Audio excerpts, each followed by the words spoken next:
Next up, starting will be Peter Ratcliff, who's had a fantastic 7th place at Silverstone, and it's nice to be at the pointy end, isn't it? Isn't it great, Jamie? Yeah, really looking forward to this. I think it's going to be a lot of fun, this race. It's a bit warm, but it's not a problem. I think we'll all have a good time. Managing the tyres is clearly going to be a key issue. I think it's all going to be what happens towards the end.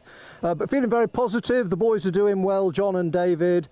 The boys at Team Leo's done a great job getting the car spot on. We're really feeling really happy, very positive. Fantastic. Thanks a lot, Peter. Right, what we're going to do... So here is the grid then. Team Olympian on pole position. It's the number 195 JPR for hire car. Team BCW, as they're known. Ted Bradbury taking the opening stint in his 2nd Fun Cup start. Then it's GCI Racing, the reigning champions. Ian Wood starts 3rd alongside Team Ratters Racing. That car started by Peter Ratcliff. Team Greenheath then will come from 5th on the grid. That car will be piloted by Paul Turner, whilst EDF Motorsports number 104 car will start 6th. That car started by Gary Summers.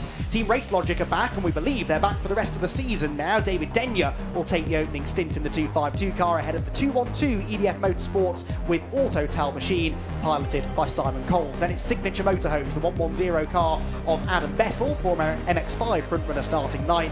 And Team UVO Hoffman's Motorsport will start from 10th on the grid, driving duties beginning with Fabio Randaccio. Mate Club with EDF Motorsports, number 246, they will start from 11th on the grid with Matt Dawkins. And the championship leaders on total points, Team PLR Racing, number 146, that car started by Ben Pitch, will be coming from the 6th row.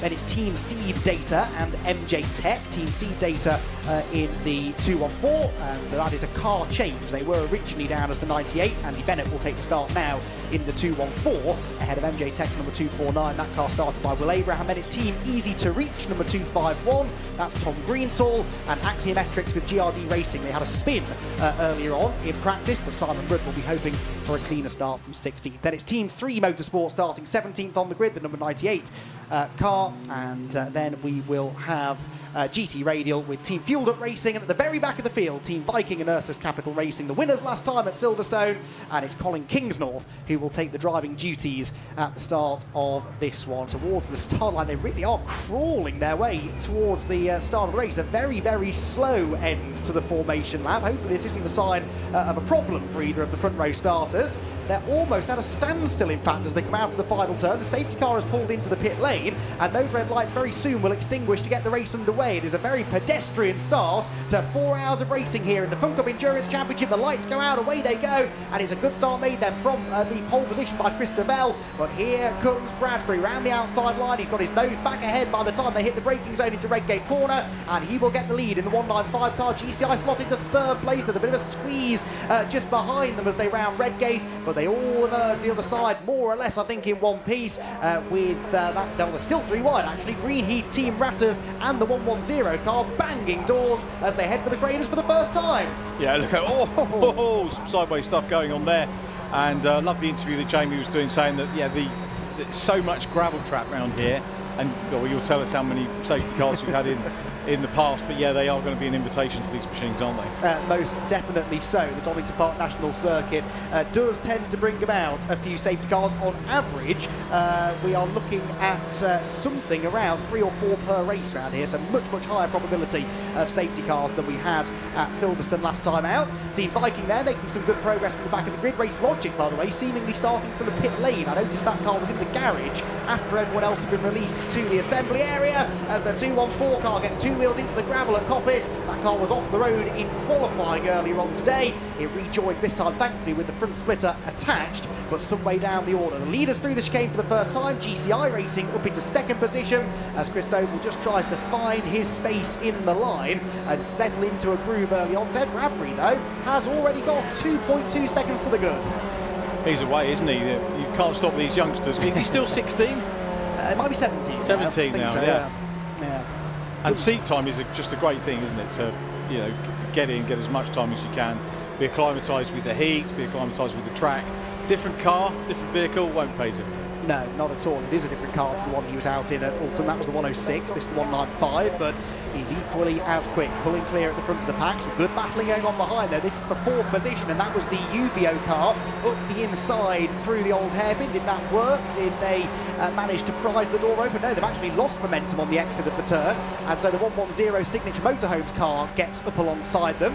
So the Olympian car holds on to third place. It's side by side behind them. And it's still side by side, in fact, as they exit McLean's corner, with only now the UVO car managing to assert itself in front. They climb the hill towards Coppis, where immediately defence turns to attack for Fabio, as he tries once more to slip up the inside of Chris Doval, who's doing a good job, actually, to keep this lot behind him. He is. Here we come. It's this iconic shot as they go a little bit uphill, a little bit down, coming down into the chicane once again. And yeah, Bradbury's checked out, hasn't he? Really Wow, has. goodness me. That was a bit busy. Doval does now fall behind UVO and Signature Motorhomes as around the outside charges the 2-on-2 car. Now, we heard in qualifying this morning from Rob Croydon, who'll be taking the second stint in that 2-on-2 car. He wasn't very happy with the way it was handling, but Simon Coles is barrelling up the order quite nicely, and so too here, look, is the 103 car slipping up the inside of PLR and MJ Tech, and GT Radial is getting very busy indeed. Ben Pitch there getting his elbows out in the PLR racing car, as he tries to nip up the inside of the Olympian machine, which is now starting to slip down the order a little.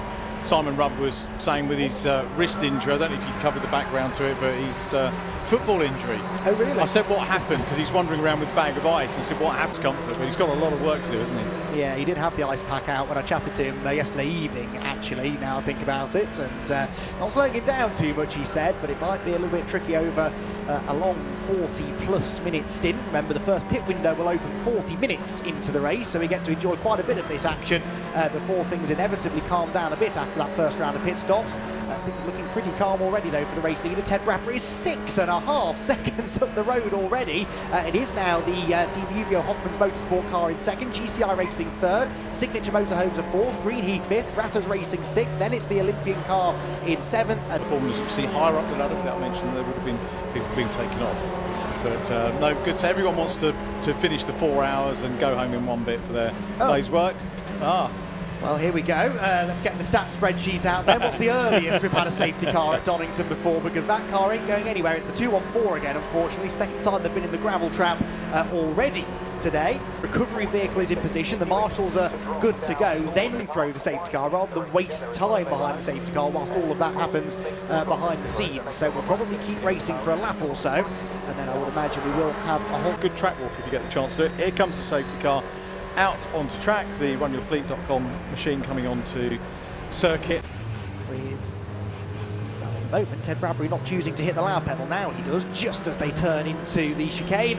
No overtaking before the line, of course, but I don't think that Fabio was going to be close enough anyway. He does now start to pick up a bit of a slipstream, and he might try to tack into Redgate corner. MJ Tech bouncing over the grass further back, as the leading two tied together do turn their way through Redgate corner now. Who's going to try and make the first move? It could be the EDF car. It is the EDF car, which drives straight past the GT Radial number 97. No defence put up at all there by Martin Gibson, although maybe it was all part of the plan, because on the exit of the corner he's back through. Is he still truck racing? Oh, I'm not sure he is, actually. No, I'm not sure. I don't think he is. Not a championship I follow him that closely. I think in Europe, not in the UK. I haven't seen him in the UK this year. But. Jamie will have the answer. We'll add this to the list of questions that we'll ask. Jamie, putting them at risk. Another place made up for Simon down the inside of the number one car. I'll tell you what, he's going to try. And is he going to make it a double hit? No, he isn't, but up to fourth.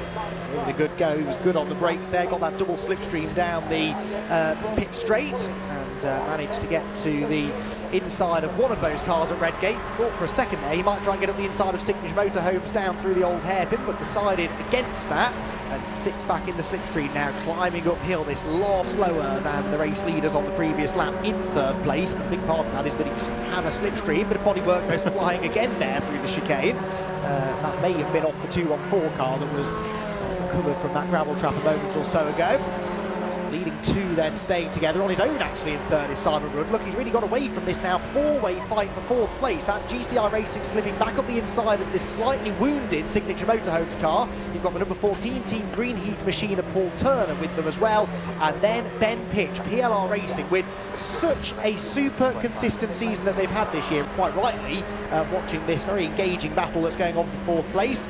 Those two now 4.7 seconds clear of Simon Rudd in second place. There they are, looked down through the old hairpin. So Bradbury sat behind Fabio for a couple of laps, then decided, actually, no, I think I might be quicker, and went back into the race lead. But they both have had a stint out in front. Neither have been able to break away, so I suspect we'll see these two cars running nose to tail essentially until one of them... Car behind, so GT Radio Machine. It'd be interesting to hear.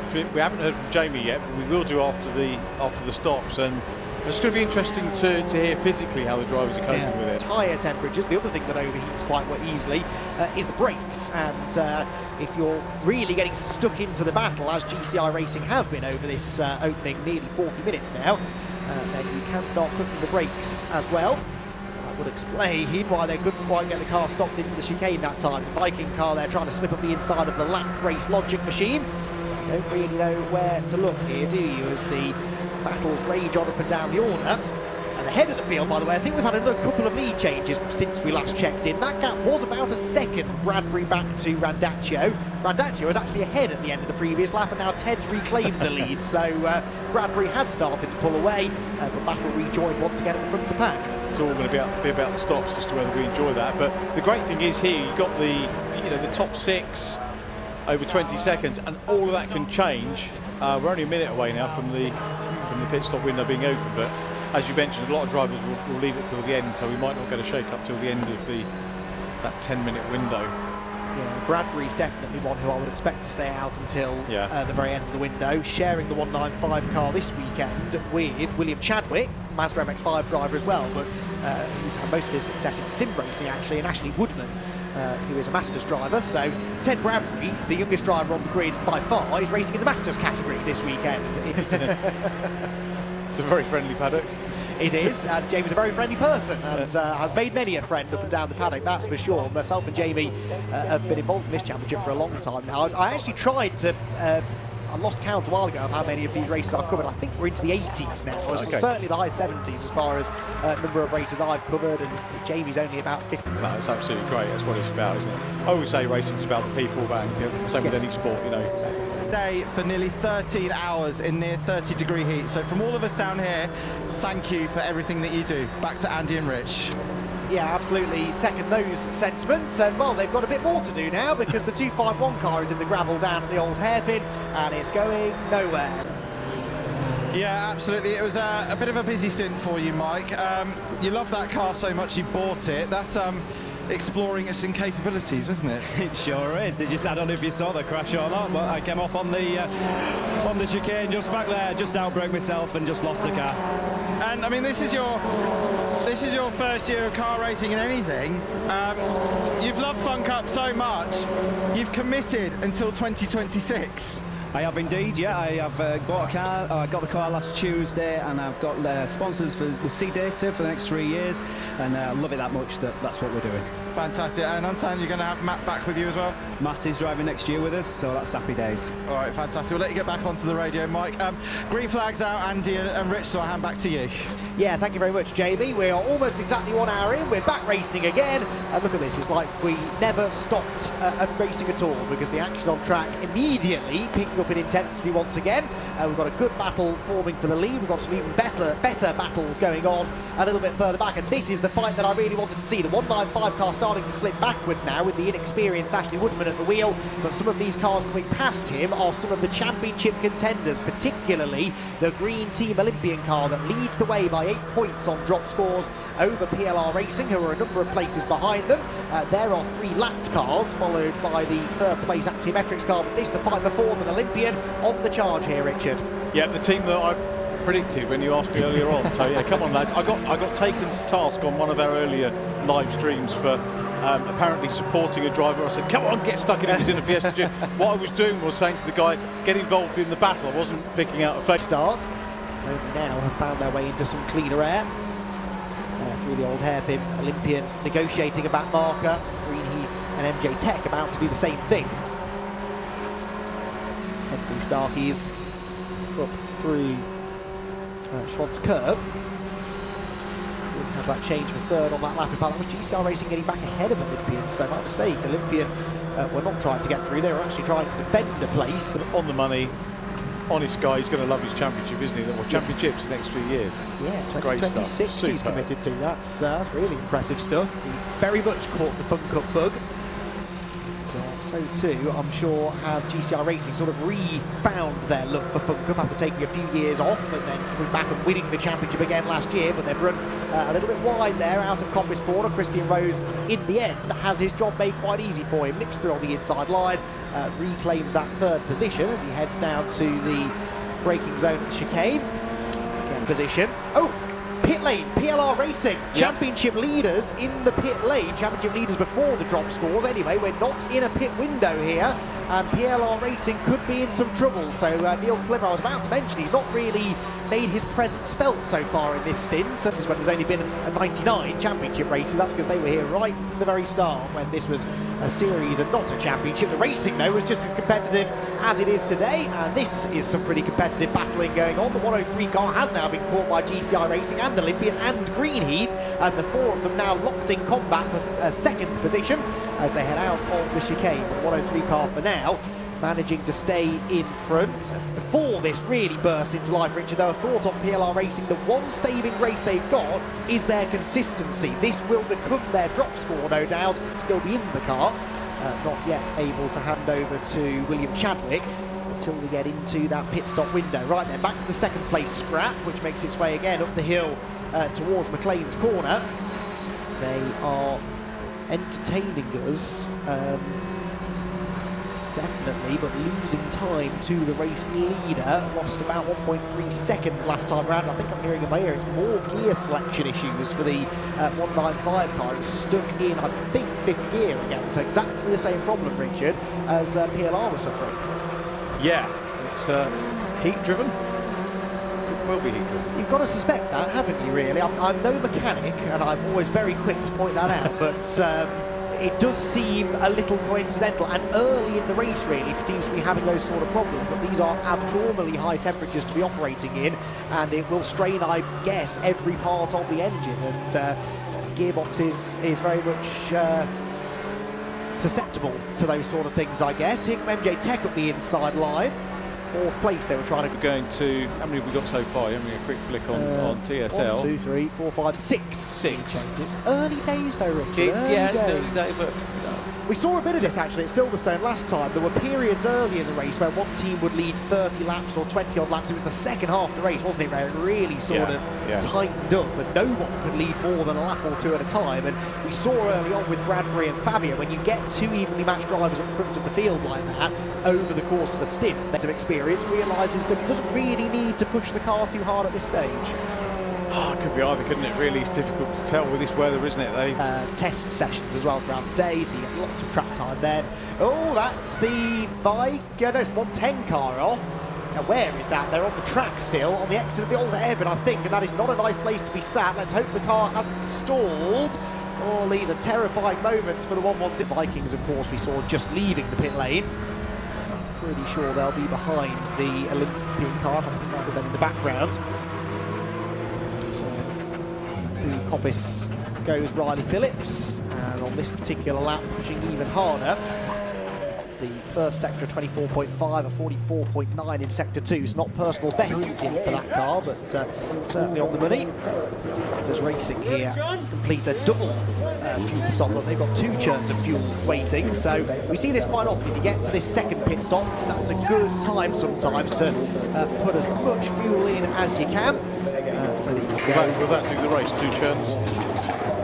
From here, no, I think they'll need a splash still. They'll probably need another churn, I'd say, before the end. And I don't think they put the full second churn in either. I think that was a churn and a bit, actually. So they'll need more fuel, but they probably won't put any in at the next pit stop. Should save them a bit of time at that point. There they go. That's the Signature Motorhomes car just in front of them. All of this now really, which is in limbo, sort of waiting for UVO to head in. When they come out, we'll see where they are in relation to the likes of Team Olympian, who pitted a little bit before them.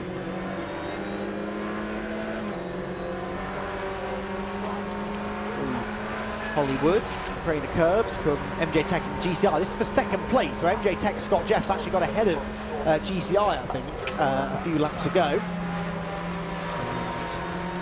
That car has had pace on a few occasions this season, but hasn't finished races without trouble very often. I also noticed they're one of the few cars that haven't changed the grill opening, so they're feeling pretty confident the car's not going to overheat. They are, aren't they? Good spot.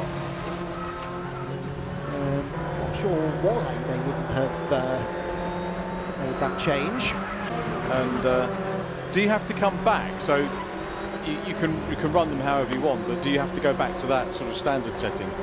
No, I don't think there's actually a rule against it. It's just less aerodynamic. So if you don't need to run it with more open, then I guess you wouldn't want to sacrifice any straight line speed, especially given the importance of slipstreaming and aerodynamics in this kind of racing.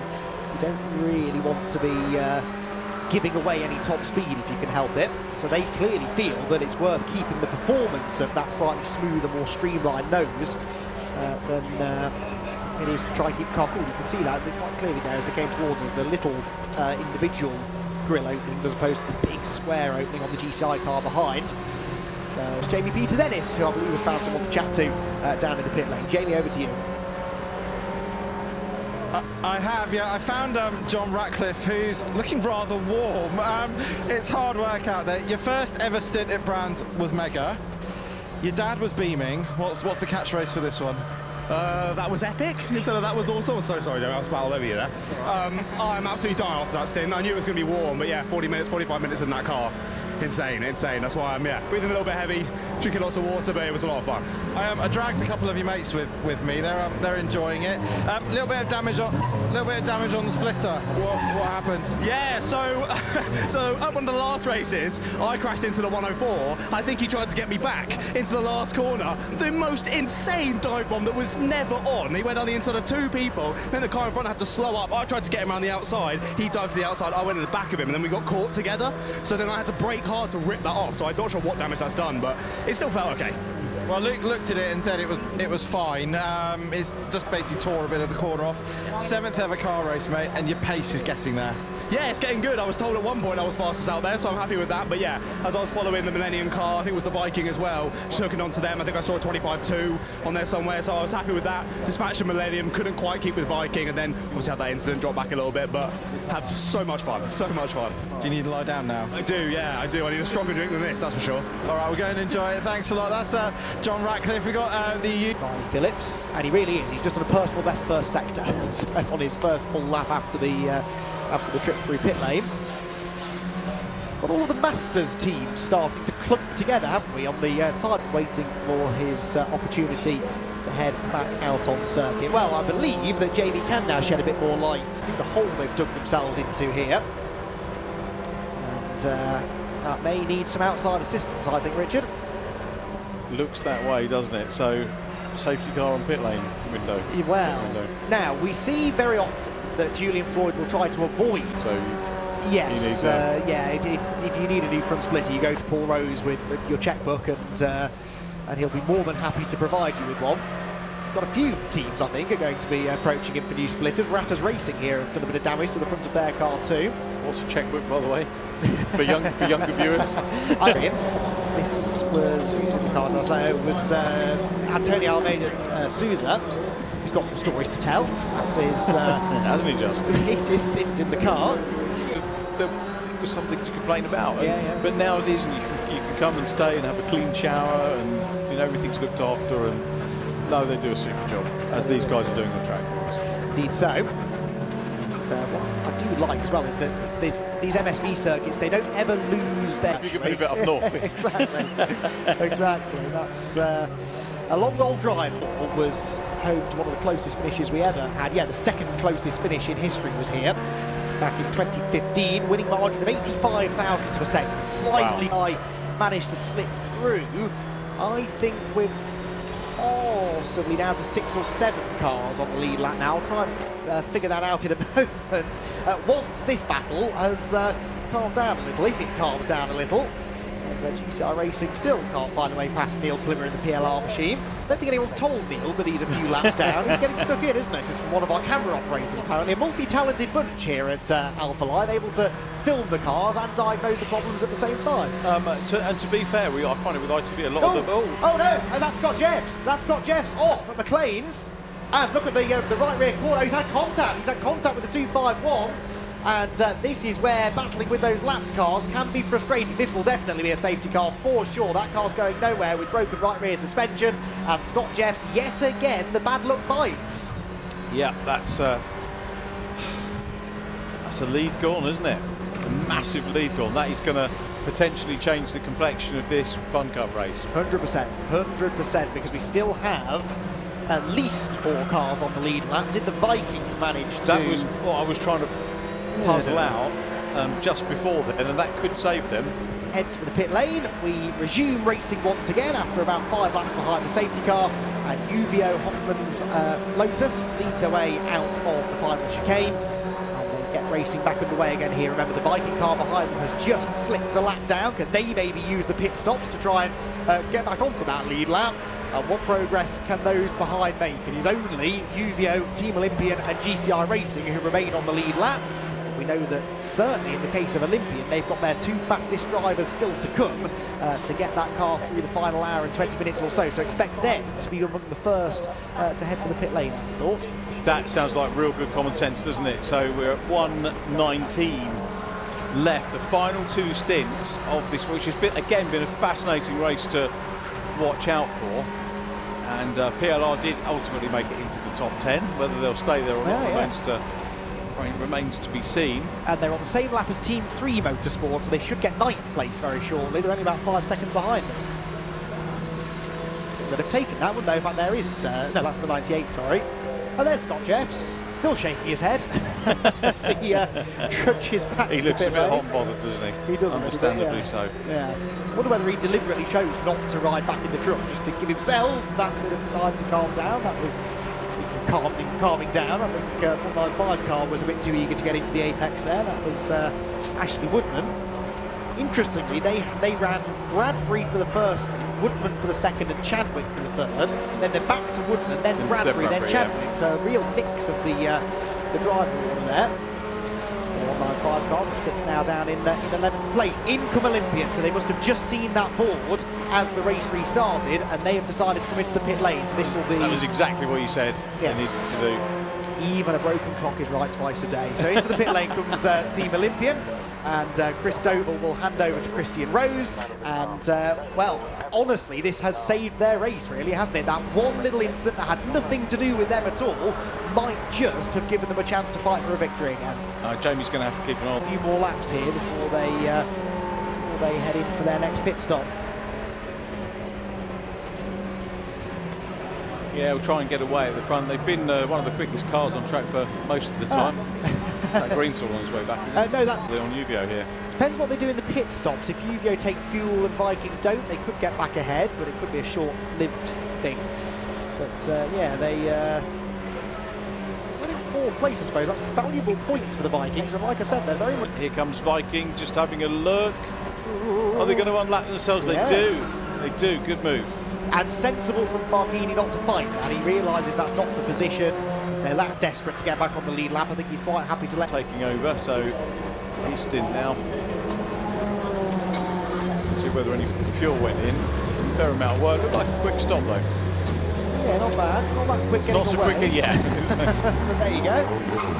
So what adventures await this stint for the signature motorhome car a couple of years ago. It's weaving around, trying to keep in that slipstream, isn't it, to have the pit straight. So Farfini, as much as he didn't fight it too hard when they came through last time, he's trying to break the toe there. He does realise the significance, I think, of trying to keep car 170 behind him.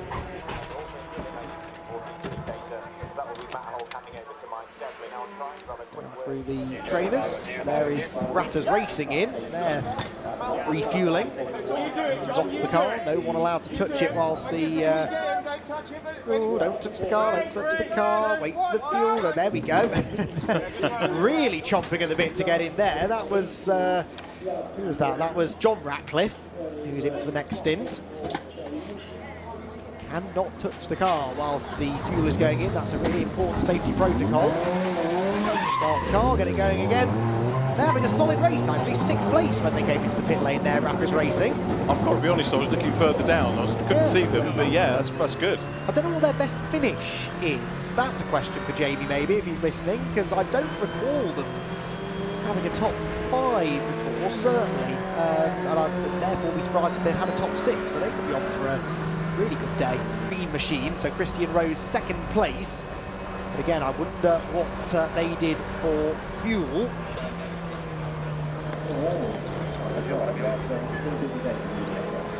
Both clubs, BBF Motorsport, going out for their 5th stint. No, they're not. No, they're not. They're going to the garage. Yeah, they were being pushed in, I think, not out. So that's. That was the car that stopped at the old hairpin, wasn't it? Yeah. I think at the time that we had the collision up at Claims. So the lead gap, 11.4 seconds between Uvio and Team Olympian. With GCI Racing only now coming through the chicane, so they had a really slow stop. I'm intrigued to know what caused that, whether it was just because they took more fuel or whether they had some sort of a drama. They couldn't get the churn in, they had an airlock in the fuel system, that's what it was. So thank you again, Jamie, for updating us. So they did take fuel, but it took them longer than it should have done, and it cost them probably around 20 seconds or so. Yeah, not good. No. Good at all. So GCI now the ones hoping for a safety car, because they're not going to regain 30 seconds, I don't think, on their own in just over an hour. Vikings still sit 4th, Axiometrics with GRD Racing a 5th, Greenheath 6th, Ratters Racing 7th, so at the moment on course actually to match their career best, with Fueled Up Racing in their finish. Even if we don't get a late safety car, we always seem to have a sprint for the flag, don't we? And very NASCAR-esque, I think, really. Which probably explains why I enjoy it so much. It's certainly some of the closest competition you'll find in the UK, certainly in races of this length. Bring back Rockingham and run them on the oval. Absolutely. Absolutely. Well, they did race on the road course. The Uvio stay out here as long as they can. But we need to keep an eye on the lap times now. Team Olympian Riley Phillips just starting now his first flying lap. So we'll give him a minute or two and see how close he's getting. The leaders are in the low to mid 1 minute 24s on average. Let's wait and see how close to that Riley can get. He should be able to go quicker, usually. I would imagine that he could. The fastest lap would be like record 123.1 set by Ted Bradbury earlier on.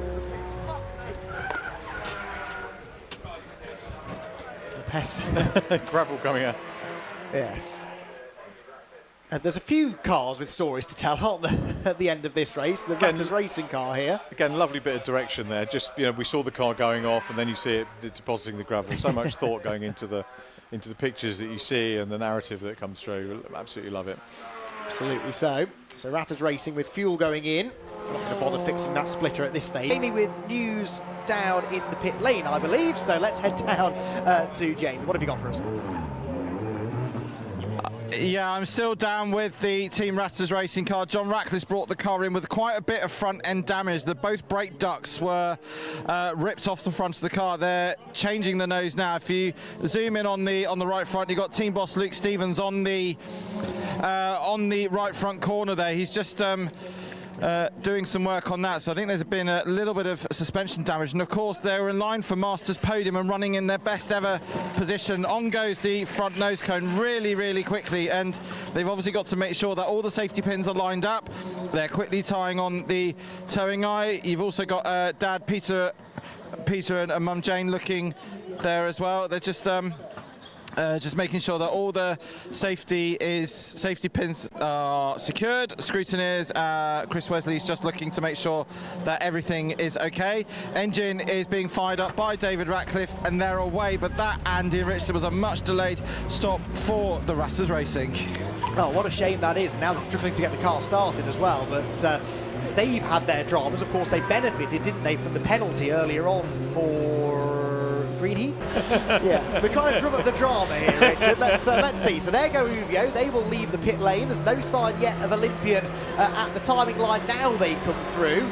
So as Uvio head out of Redgate Corner, Olympian idles the apex this time around. The first car to go a lap down, then another lap down, is Ratters Racing. Got one of the EDF cars. I think that's Greenheath up the road as well. So they're not slow cars, these. That's good in a way because they won't hold him up too much, but also means they're not necessarily going to jump straight out of his way. Let's have a look. 3 to deal with in the next couple of laps. Let's have a look, see what Riley does. He's going to have a look down the inside.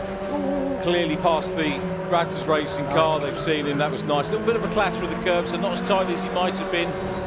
Nice exit. Spectacular to watch though, isn't it? Because the guy clearly is fired up.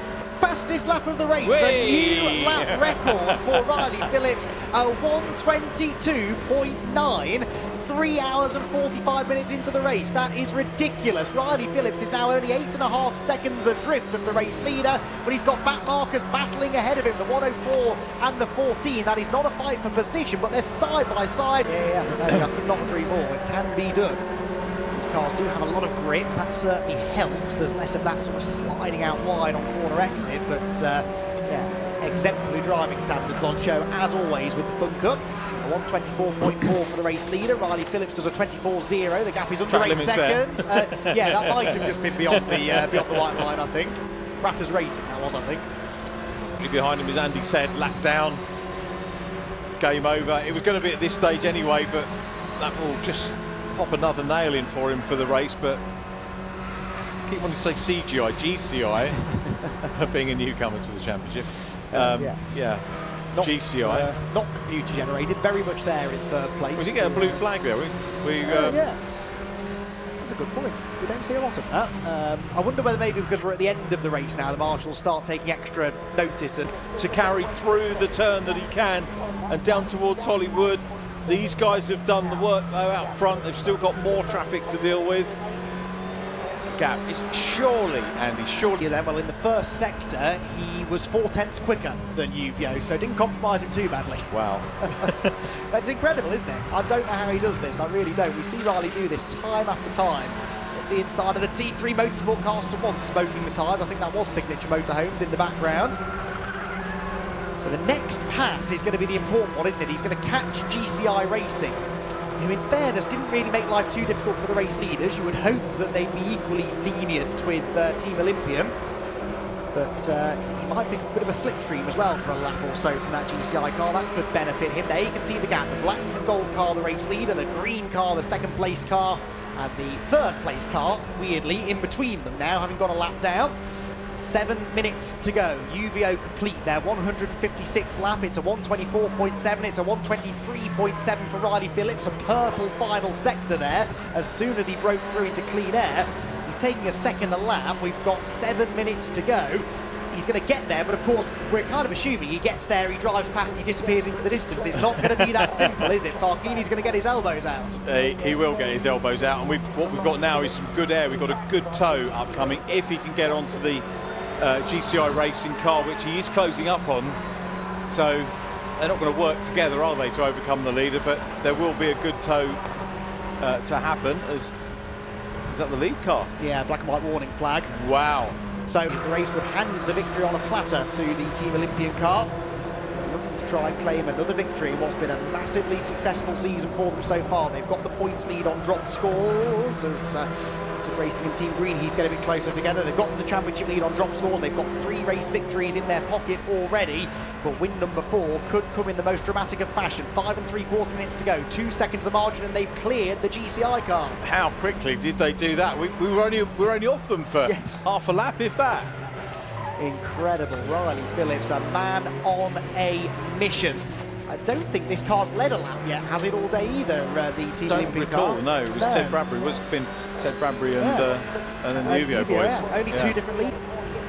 To Riley, who has just kept on. He's dealt with the traffic, and you can't even say the traffic felt kindly to him because he's had the same traffic to deal with as the Uvio Hoffman car out front. But this has been an incredible drive. Flag's still out here at the chicane, but he's closed in down the back straight and needs to now try and get a really good exit from the Robert chicane and force the issue into Redgate corner. Will Riley Phillips feel the need to defend? No, jinks over to the right, then back to the left, trying to break the toe, but Farghini is coming. He's closing all the time, draws level to the outside line into Redgate corner. Will he try the switchback on the exit of the turn? Tees it up beautifully, gets on the power sooner. Is there a gap? Is there a gap? Is there a gap? No, there isn't. Riley Phillips closes the door in his face and hangs on. Superb racing from these two, and you can see the mindset of both drivers. Riley Phillips in defence, Farghini in attack. Second and third place car is a lap down, but still there.